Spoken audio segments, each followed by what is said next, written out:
I hooked up with his friend before we met. He made sure I'd pay for it. I've been crying since yesterday and I don't know how to stop. Please, I am dropping this here because I sincerely need your advice to save my relationship, and maybe getting other people's perspective will help me process everything. I think my whole life is crumbling down on me and it's all my fault. I feel so ashamed and guilty. I don't know where to begin, but I guess I'll just put it all out. I can't use real names here, so I'll just stick to fake names. I'm Edna, and I've just lost my 2 years of marriage over something meaningless. My husband Chris and I have been married for 2 years. We met during my elder sister's wedding and hit it off almost immediately. And since then, things have moved pretty fast. We have shared the best moments together during this period. We've shared hobbies, supported each other's goals, and never ran out of things to talk about. Although we have had disagreements and tough times like any couple, nothing has ever made us doubt how much we love and adore each other. We literally are each other's soulmate.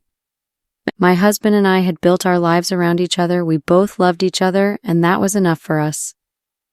I don't know, but maybe we got too comfortable and everything changed. I found myself losing my husband and soulmate as I was drifting away with feelings for someone else. I know what I have done is unforgivable, and maybe I truly don't deserve any mercy for the hurt that I've put Chris through. But I hope it's not too late. It all really started when Chris came home after work one day, beaming with excitement. He called loudly for me, and I came running down the steps hoping to share in his joy, but best believe that I couldn't. He introduced me to his childhood friend whom he lost contact with and accidentally reconnected with after years. Immediately I came out, my heart stopped and my breath ceased. There he was standing, someone I once knew too well, too intimately. It was him.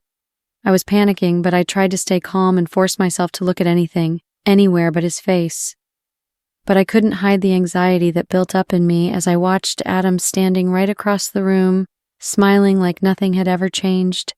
He had somehow gotten more handsome, his lips were looking more kissable and attractive, and he had gained this quiet but intensive aura, and besides that, he hadn't changed.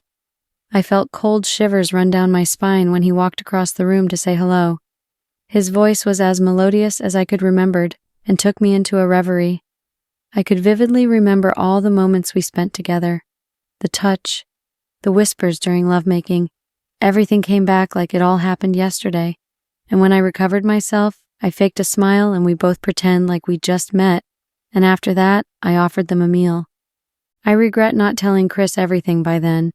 Maybe it would have happened differently from that moment on if I had just told him about it and not left room for the devil to sow this bad seed between us.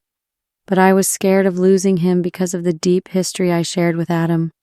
I thought he would get jealous and somehow blame me for it. I didn't think he would understand or believe me if I had told me I got rid of any feelings that I had for Adam, and I didn't want to take his friend away from him once again either. So me and Adam said nothing, and we both played along till it got way too late. Chris was so fond of Adam that he would invite him to the house on most weekends, and considering the fact that he wasn't married, he had the time to honor these invites. During the visits, his compliments always did something to me. They weren't flirty, but just too honest that it always made me feel like his eyes were on me every time. He noticed things even Chris didn't, a change in my hairstyles, nails, and complimented them accordingly. He always made me feel like I was wearing an extra layer of beauty. I didn't miss the subtle glances and brief touches when Chris was away or not looking. He once complimented my cooking, and since then I had to take on extra cooking lessons and watch more videos just so I could evoke more of those compliments anytime he visited. I don't know why I did, but it just happened that way. I tried as much as possible to hide the excitement that I felt every time Adam came around. It would always last until he had to say goodbye, and I would start sulking for no reason. I tried to hate him and withdraw myself into the room when he was around, but that didn't help. I would only stay there and imagine a series of things we did together, and wonder how nice it would be to do them all over again. I would take on extra tasks just to keep my mind busy and stop thinking about him as it was getting out of hand, but it didn't help much as I would stop halfway and my mind would find its way to him. He occupied my thoughts daily. It was like I had given him a room in my mind, rent-free. Chris noticed some of these moments where I was distracted and barely in the present with him, So he kept questioning me on what was going on, but each time I found a new lie to present to him, and he always believed me. It's not that I didn't love him enough to tell the truth. It was more that I loved him too much to hurt him and to me. They were just harmless thoughts, and I felt I was in control of the situation. You might wonder why I was so attracted to Adam and couldn't stop thinking about him. It was because I had known him for years, even before I met Chris, and he was the sweetest man, and every moment with him was eventful. We shared so many secrets together, and we explored a lot of intimate and sensual fantasies while we were together. From cooking together to breakfast in bed, picnics and fun times to exploring each other's preference in bed. He knew exactly what to do to get me in the mood. We studied our bodies and would both please each other. We only slowly lost touch when he had to travel out for his studies, and that was the reason why we lost contact.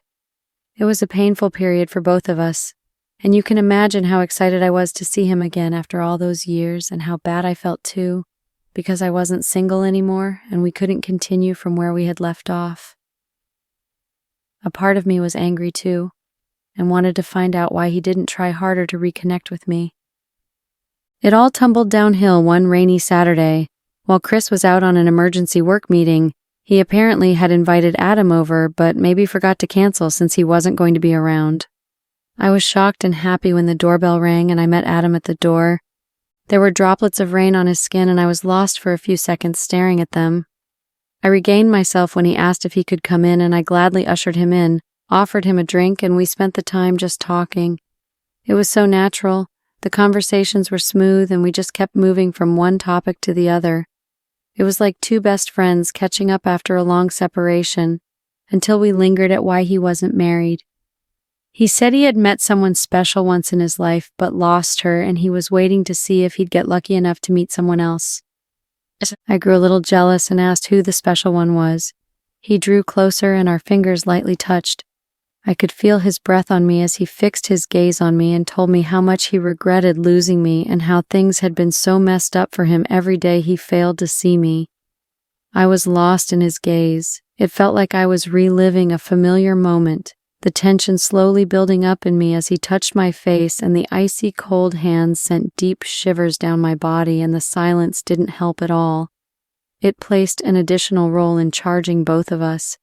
He slowly touched my lips, and I couldn't control the feelings welling up inside me. I wanted so much for his lips to touch mine. I felt so much love under his gaze, and I longed for one of those moments that we once shared. My wish was finally coming through as he leaned in for a kiss, but we were both startled by the vibration of my phone. It was Chris calling to inform me that the meeting was over and he would be coming home soon. I felt a bit guilty, but it soon turned to anger as the call had brought an abrupt end to a golden moment. We returned to our normal conversation, but we both knew we wanted more. There was this undercurrent of emotions that we decided to not let loose. The conversation was now paused with awkward silence as we tried to avoid each other's eyes so we don't spark off something we're not ready for. I should have known better and ended it there at that time. I loved my husband and wanted to be with him, but still, I was so drawn to Adam's starry gaze that I felt like a princess each time he looked at me. The stolen glances made my heart skip, and I loved how young and needed I felt. I felt beautiful in his eyes. The days that followed greeted us with stolen moments. I'd skip spending time with Chris just to make long phone calls with Adam. The occasional love texts and messages were something I looked forward to. Before long, it became our habit to talk to each other every day. It was sneaky and dangerous, but this only made it much more exciting for me. The thrill of it made it harder to stop. My heart missed a bit each time my phone rang. I would hope inwardly that it would be him. All of these were so oblivious to Chris, or maybe he did notice a moment or two, but he loved and trusted me too much. Our marriage continued as sweet as it had been. We still had fun, but I was deeply consumed with the thoughts of Adam and the electrifying sensation that I got around him. The opportunity finally came when Chris traveled for a work function for a week. I had called Adam to come around so I could tell him how I truly felt about him, so that maybe we could find a matured way to handle our feelings. I had wanted to free myself of the guilt I felt whenever I thought of him not excluding when I was having intimate moments with Chris. I wanted us to draw a line and promise never to cross it. We had the talk amidst much pauses or silence and whispers, and Adam held me in a tight hug and told me that he felt the same way, and there was no need for us to stop, since we genuinely loved each other. The closeness numbed my brain, and the only thing I could see clearly were his features. He smelt so nice and intoxicating, and I didn't know when I detached myself from the embrace and reached for his face. It felt so soft, and I kissed his lips. I could feel his nervousness as he slowly struggled with releasing himself into the kiss. For once in a long time, I felt in control and deepened the kiss while slowly moving my hands around his features. The most exciting part of this moment wasn't me gaining control. It was how much need that I saw in him. I could literally feel how much he yearned for me, and that made all the difference. It was spontaneous and satisfying. His hands rummaged my body, bringing out in me a person I thought had been dead. We spent the whole day going back and forth until we were worn out and sore.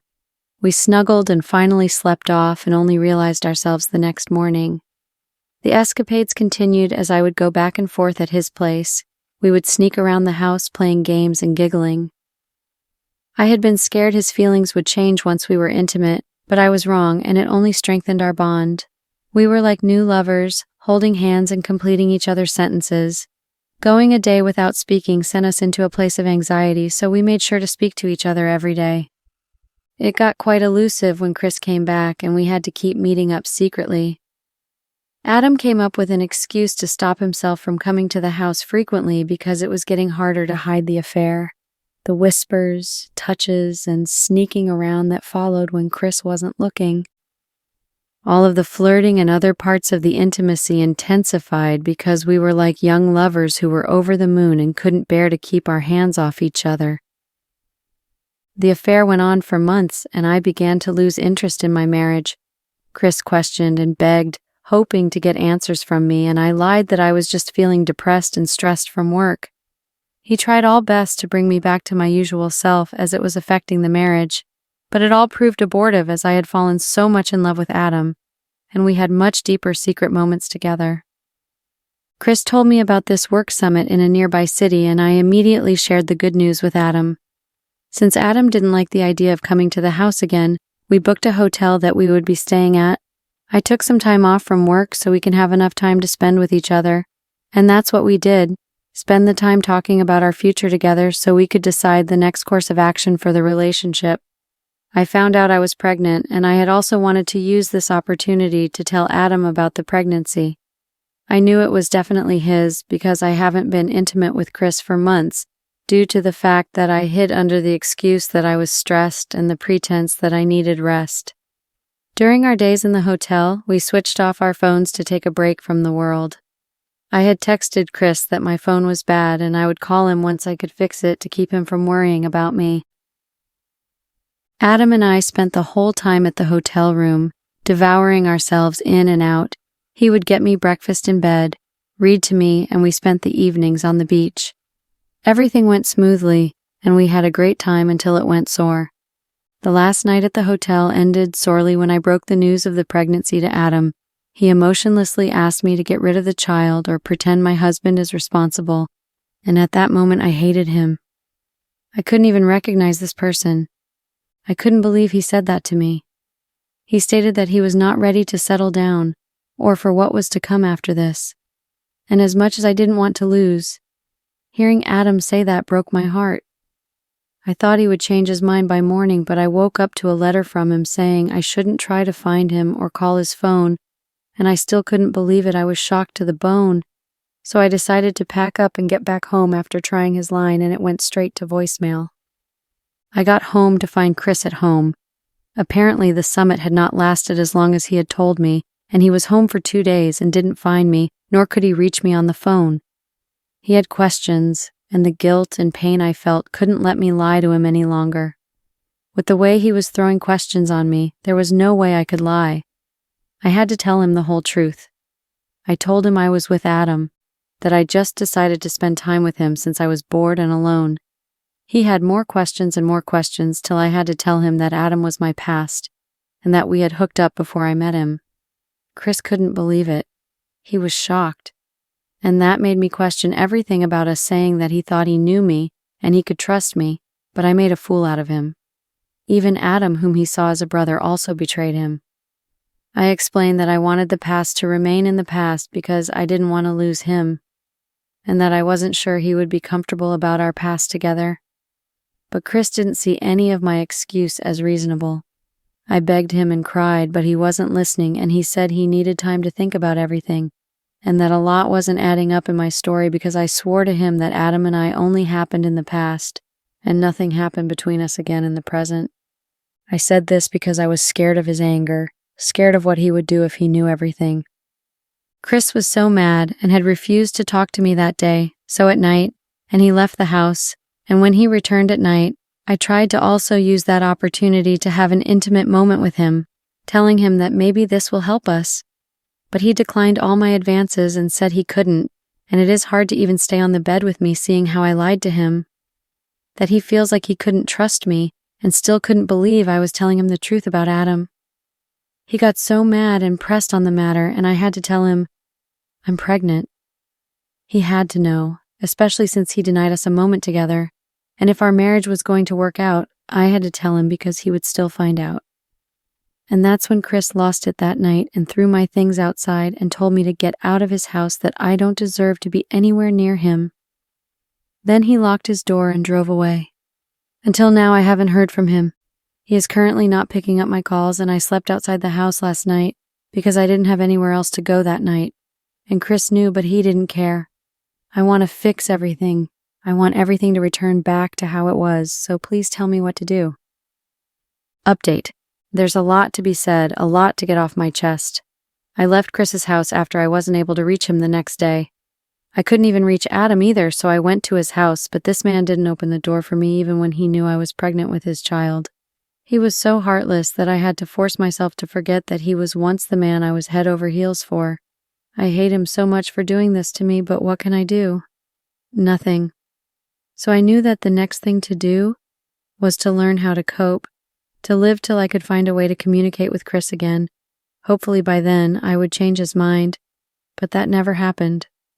I was desperate to fix things with Chris, so I kept going back to the house, days after days, but he was not still around. So there was no way to communicate with him, and I didn't want to miss the opportunity to make it right.